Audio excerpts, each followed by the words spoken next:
siku nitakuja kuulizwa na baraza la mashehe mkoa husika kwamba bwana hiki na hiki na hiki kitakuja viral.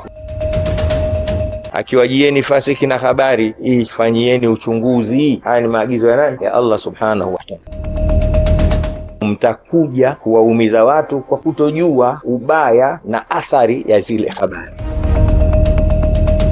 Assalamu alaikum wa rahmatullahi wa barakatuh. Waandishi habari, karibuni sana tena katika ofisi zetu za BAKWATA makao makuu hapa.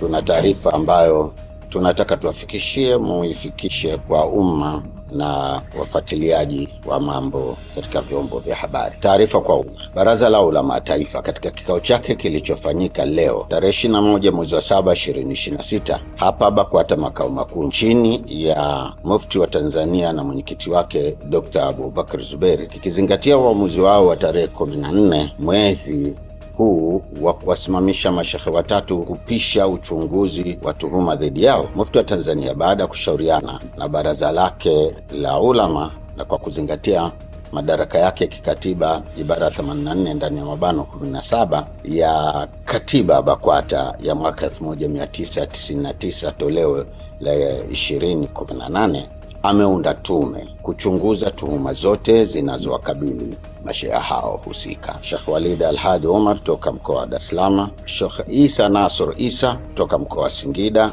na Sheikh Hassan Idi Kibura toka mkoa wa Kigoma. Tume hiyo imepewa mwezi mmoja kuchunguza kadhia hizo na kuwasilisha taarifa zake kwa Mufti wa Tanzania ambaye pia ni mwenyekiti wa baraza la ulama BAKWATA.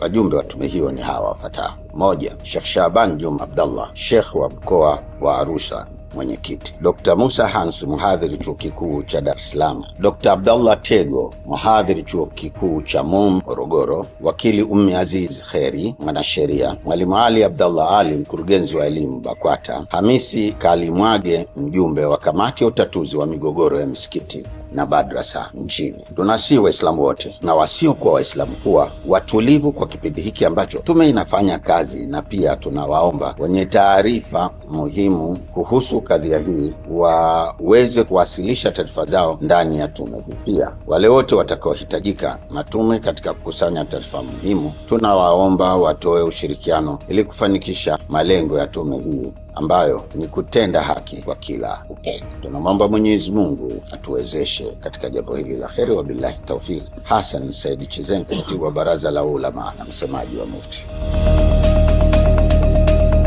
Habari ni kama kisu